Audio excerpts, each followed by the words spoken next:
Welcome back, everyone, to this edition of Drunk Bible Study Bonus. It is bonus time, and this was a weird one again, as always, because we're in Isaiah. Maybe a little bit more comprehensible, like understandable than in weeks past, but still we were like, what's going on here? I don't know. There's animals, there's boats, there's the rock, and then there's Lilith. Wow. Yeah, so this actually in Isaiah 34:14, it looks like from the Wikipedia article on Lilith, this is the time when Lilith is spoken about in the Bible. And that's the only time. The one and only. At least in the Hebrew Bible. Huh. Okay. So, yes, I didn't see anything on her later on either, like in the Christian Bible at all. So I think probably in both Christian and Hebrew Bible, like this is it. This is the one mention. Yeah. I'm not surprised because, I mean, I grew up not knowing absolutely anything about Lilith or ever hearing that Lilith was a thing until much later. I mean, I think, of course, the Christian church has some incentive to not want to talk about Lilith necessarily, but exactly. Yeah, it's not like she's name dropped a bunch. And it actually says the Isaiah 34:14 Lilith reference does not appear in most common Bible translations, such as the KJV and the NIV. Because we call it the night monster. Right. Yes, commentators and interpreters often envision the figure of Lilith as a dangerous demon of the night who is sexually wanton and who steals babies in the darkness. Oh boy, pretty awesome.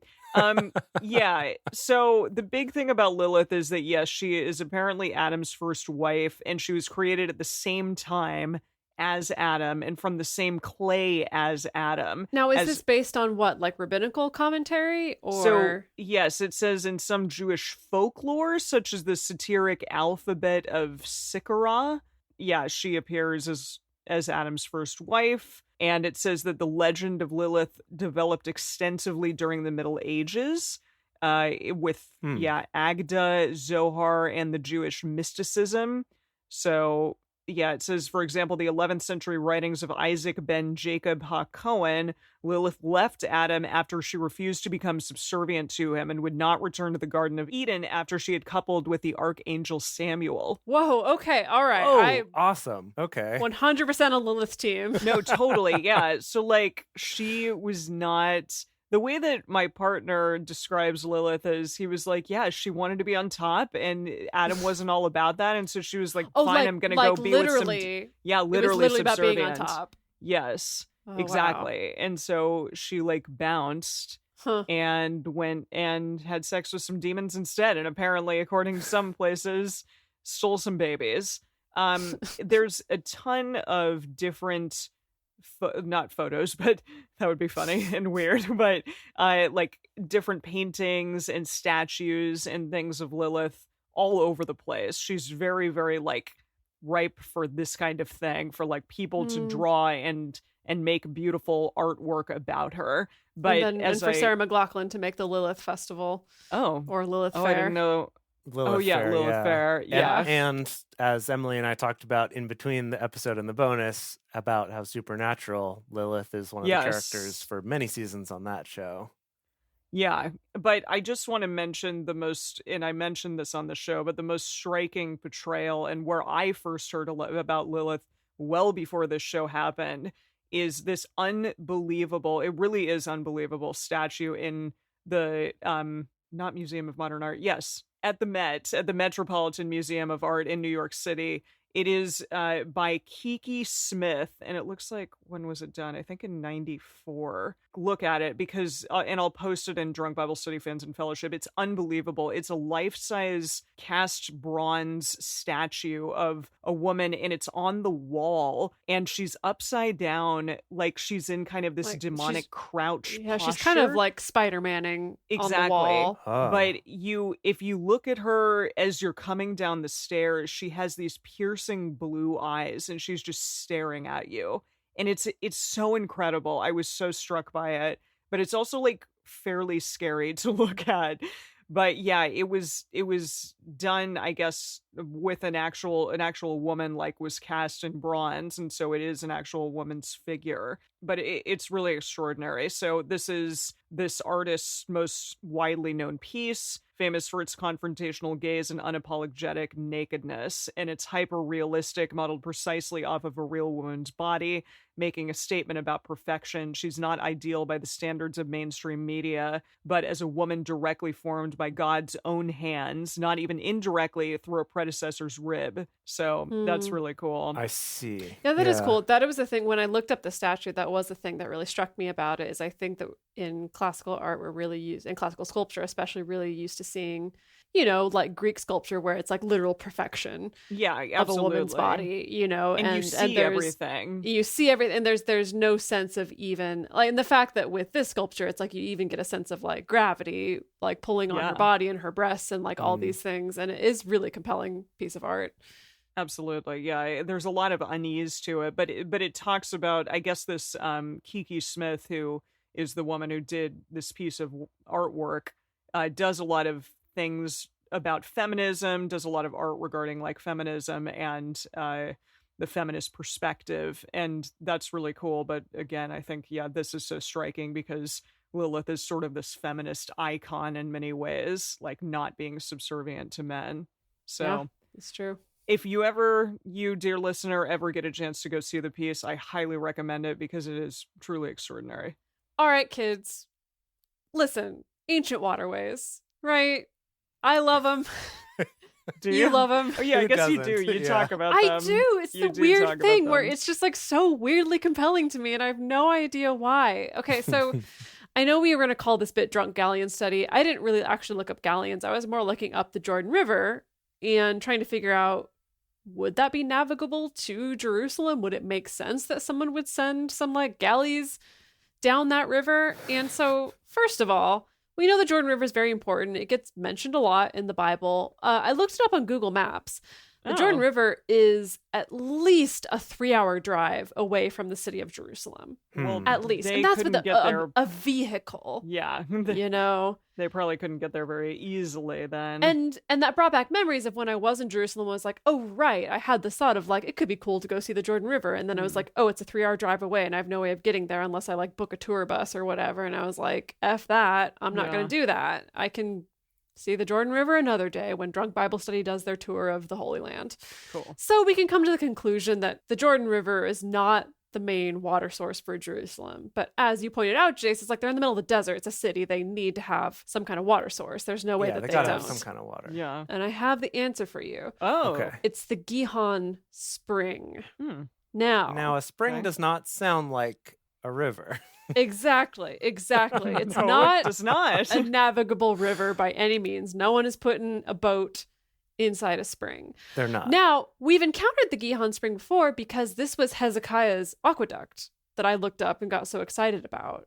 He constructed this aqueduct to be able to get water more efficiently from the spring, essentially. Okay. And now it's interesting, this spring is what's known as a siphon spring, where it's actually, the origin of it is like an inner cave, like it's actually buried underground. Whoa. And so what would happen is like the cave would fill up and then there would be like this siphon channel, this organic, natural siphon channel that would then gush out water in an area that was close to where they eventually, built Jerusalem. And then it would stop because, the cave would empty, and then you'd have to wait again for the cave to fill up, and then it would gush again. And so it was a spring that was kind of seasonal, essentially, where it would only gush. But that also doesn't sound like a good thing. If it's only seasonal, they need it all the time. Yeah, so what they did is they built what's known as the Pool of Siloam, which is going to become more relevant later. So they built this pool almost kind of like a reservoir to save some of that spring water for the times when it wasn't gushing, essentially.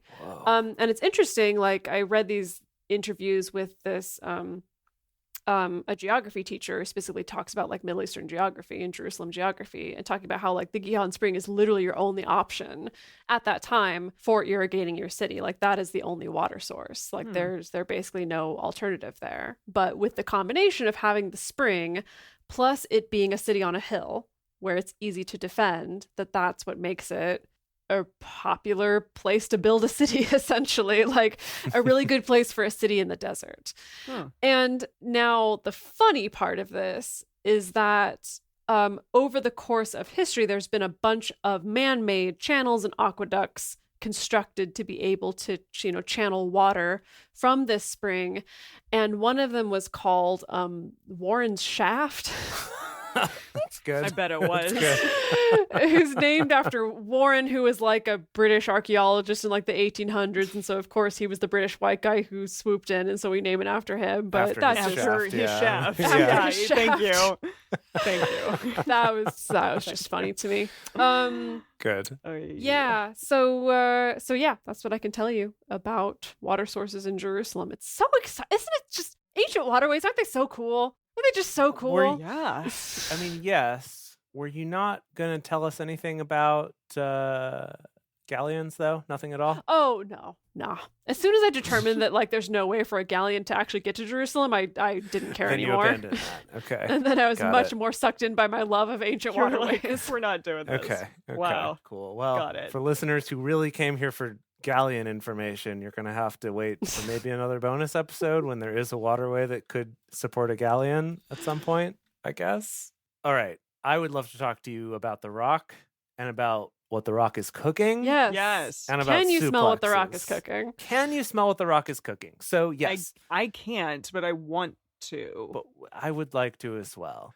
If you, at the moment of recording this, if you Google what is the rock cooking, the answer that Google will give you is pancakes. However, that has nothing to do with anything. That is just a random article that was about a tweet from The Rock where he was making pancakes. It has nothing to do with anything. So just ignore that. Do you know pancakes is like one of my favorite words in Spanish? Do you know what it is? What is it? No. It's panqueques. That's good. So we all like run around on brunch days at work and we're like, I need the panqueques. It's so great. Pancakes. That's pretty good. That's good. Okay. That is good. So for those of you, first of all, just to start out, for those of you who are unfamiliar with The Rock's catchphrase, can you smell what The Rock is cooking? That is it. We messed it up. I messed it up in the episode because I couldn't remember what it was, but it's can you smell what the rock is cooking? And specifically the smell has like a very held L. Okay. Possibly Okay, so even he's, with so he's like pumping up the crowd where he's like, can you smell? Yeah. Okay. So just so you can get a sense of it, I'm gonna play you an example here.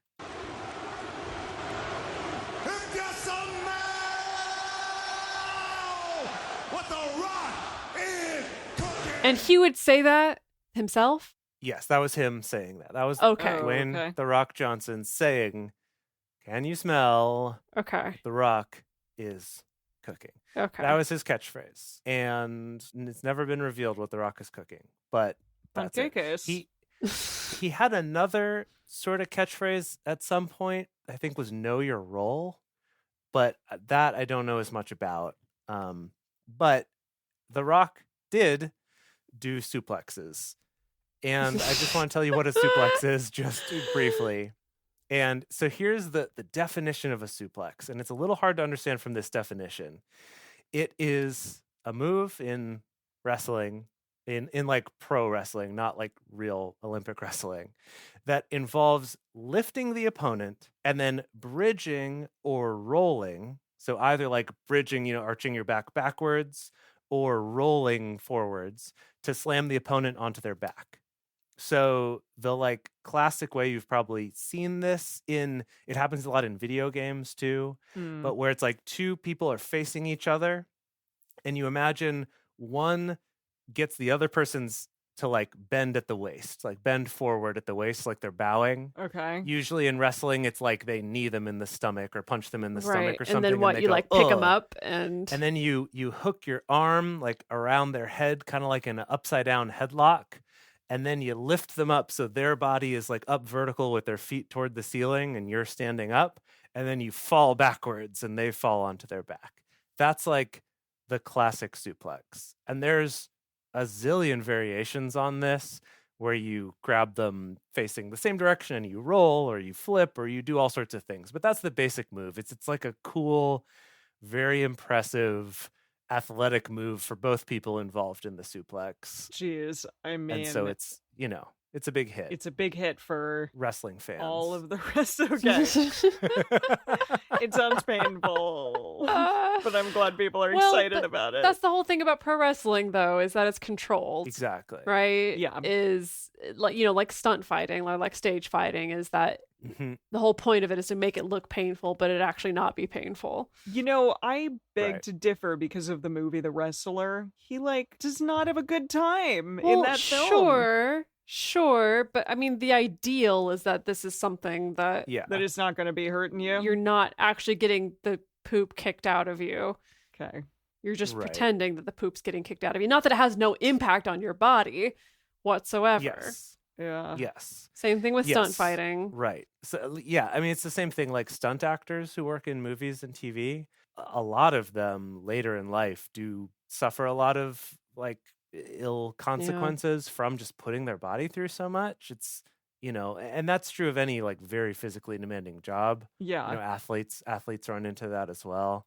But yeah, pro wrestlers, it is an issue that I remember reading an article years ago about pro wrestlers who, after your career ends, you're pretty effed. Now you've just got some problems and maybe don't have great retirement benefits as part of that. Because it's kind of a gig-based economy. Yeah, John Oliver did a whole expose on that about how, there's not a lot of good benefits or health insurance support even or anything like that. Yeah, that's tough. I mean, sure. I read about it in Vice magazine way before John Oliver had a show, but whatever. Oh, that's okay, cool. all right. Okay, got it. Whatever. That's cool. Yeah, I mean, it's fine. It's kind of like how you and I, Jace, how we were into butterfly PT in Laos before Americans were into it, and it was a cool thing, and something like that. We're just so much cooler than everybody. Can we talk about The Rock a little bit more though? Please. Yeah. So here's what I learned. So I've never been someone who follows pro wrestling. I've watched it from time to time for amusement, but it's not something I've ever been into or followed.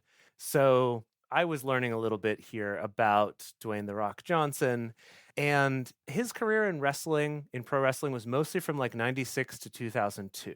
That was kind of his heyday. He made some guest appearances after that, but basically around that point is when he started moving into he was the Scorpion King, and then he was a movie actor and kind of moved out of wrestling. Yeah. Again, probably a good move for him. He's one of the highest grossing film actors in the world, so it's worked out pretty well for him. Wow. But what was interesting, what I did not realize is that, so, in pro wrestling, there's kind of this whole lore, right? There's alliances that are made between different people. There's factions against each other. It's all storytelling that happens. It's all storytelling, right? Huh. It's this very athletic storytelling and very over the top, very caricature-y, right? Everyone's got to have athletic a character. theater. Yeah, exactly. So when The Rock started out, he was kind of part of a group of, I guess we'll call them semi-good guys. But at one point in the first few years, he sort of broke bad, as it were. And because he was someone who fans would boo at various points early on, that was his character. And at one point he joins this sort of rebel faction or whatever. I'm trying to remember here what they're called. The names of all the things are ridiculous. The Nation of Domination, I think, is what they were called. Sweet. Anyway, so he kind of becomes a heel, right? So he's the bad guy, the one that people are booing for and stuff. But then, just kind of over the years, through his just charisma and personality, You're just that smile, right? I mean, how can you boo that smile? Right? He's a good-looking guy. He doesn't smile as much earlier on, I think. That kind of became his deal later. But he gets voted number one. He ended up being, some people consider him to be the best professional wrestler of all time. Whoa. Just because of his character and his charisma and his commitment to it and whatever. And I wanted to play for you a clip here. This is from 2002, where The Rock is talking, he's on an interview calling out The Undertaker, who is another one of these very, very long-running characters in pro wrestling. The Undertaker, apparently, in a previous match of The Rock's, The Undertaker came in and messed with the match. Whoa. And screwed it up so that The Rock lost on a technicality. Oh, no. Yeah. And The Rock is not happy about this. And so he is now challenging The Undertaker. And what I love about this is that I didn't realize this. This is a thing of his, that The Rock never refers to himself with the personal pronoun I. He always refers to himself as The Rock. Oh, that's the most Yahweh thing ever. That right? is. Okay. We cast this so well. So well. So well. So let me just hit you with this. This is the part that I picked out for you because it's so Yahweh. So here it is. This is from this 2002 so Raven, Yahweh? interview. Yes. And just to paint a picture for you, this is 2002. He's wearing a tank top that says in like American flag print, "Just bring it," is what it says on his shirt. So cool. And he's got tiny, tiny little sunglasses on. So that's kind of the vibe we're going for. Very much like the sunglasses that Morpheus wears in The Matrix. Yeah. That kind of a deal. Is that why, Undertaker? Undertaker, will you get something straight? Right here, right now. You see, The Rock does not answer to you. You see, Undertaker, The Rock is not the Undertaker's champion. No. The Rock is the people's champion. Hallelujah. Yes. Right? Hallelujah. But you see, Undertaker leaves The Rock with two choices. What The Rock could do right now is he could go out and he could prepare for his match, his tag match tonight. After The Rock sings a verse of his favorite song called Viva Rock Vegas. His favorite song. Viva Rock Vegas. If it were up to you, what The Rock could do is simply not do that, not entertain, not electrify. What The Rock does best, entertain, electrify the millions and millions of The Rock's fans. So if it's up to you, Undertaker, The Rock could just walk away right now. No. Wow. He's amazing. A national treasure, truly. Oh, Wow. that's great. Well, last week was Drunk Menstrual Study. This week was Drunk Rock Study. Truly like the Genki Sudo of America. Am I right? Yes. Am I right? For the two listeners who got that reference, For I agree. who know who that is. I'm like, Yeah, Genki Sudo was also like a pro wrestler in Japan, though. Or He was he an MMA fighter? Yeah, pro MMA fighter. Okay. And he also, I feel like it's a similar arc to The Rock, almost, where also very good at the showmanship, very attractive. He started getting to a point of his entrances to his matches getting more and more elaborate with like elaborate song and dance numbers and elaborate costumes and stuff like that. And then basically the way the story goes is he was like, I'd rather be doing that than wrestling. And so he became a dancer. And he became this like electronic music star. Yeah, he became this electronic music star and dancer. And World Order is a band, a Japanese band that a lot of people have probably seen their stuff, but they just don't know that that's who it is. But like, you have to look up their videos. If you look up World Order Japan, like they do a lot of this really intense, very synchronized dancing of all these Japanese men just in these business suits. Yeah, and like black suits with white shirts and black ties. That sounds awesome. It's so really cool. So cool. And wow. Yeah, really, really cool. So if you want even more delights, go look up Genki Sudo. Yeah, for sure. Later in this interview, The Rock ends up singing. He sings Viva my Las God. Vegas, but as Viva Rock Vegas. Oh my God. Like there's a whole, it's fantastic. Oh my Definitely worth checking out some old videos on YouTube. It's pretty incredible. Oh my goodness. Wow, he's come a long way. And I'd say he's passed his audition for being Yahweh. I mean, oh please, it was an Oh, offer. We weren't going to need to audition him. Yeah. This is just a straight that's offer. great. yeah. Alrighty. Well, that was pretty incredible as always, and we hope to see you next week for more Isaiah. Who knows what we have in store? What Isaiah has in store for us? I can't wait, and we will see you next time.